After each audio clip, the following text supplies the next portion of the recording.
Il y a beaucoup d'applications potentielles pour la surveillance de précision. Celle qu'on connaît le mieux et qui a été le plus utilisée, c'est la détection des chaleurs. Il y a beaucoup de technologies sur le marché qui sont disponibles pour la détection des chaleurs. Et ça, c'était celle qui était facile au niveau technologique, parce qu'en général, nous avons une variable, une façon de mesurer l'activité.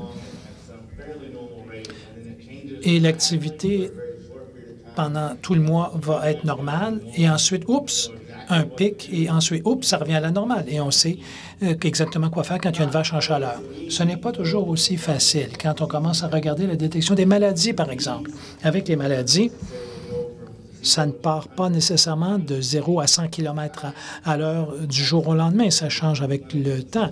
Il y a des différences entre les stades cliniques et subcliniques des maladies et les tendances de changement ne sont pas nécessairement faciles à voir. Mais normalement, il faut savoir quoi faire quand on a une alerte pour savoir quoi faire avec un animal. Ce n'est pas toujours très clair. Donc, ceci dit, même si aujourd'hui on est au point où la détection des chaleurs est prête et fonctionne vraiment bien, à l'avenir, je crois que nous allons voir de plus en plus d'occasions de détection de maladies. Et en bout de ligne, c'est là où on va obtenir le plus d'avantages de cette technique. Donc, il y a des occasions de détection de la mamite chez les vaches fraîches vêlées, détection des boiteries, du vêlage. Donc, on peut utiliser cette technologie pour développer des caractères génétiques, par exemple.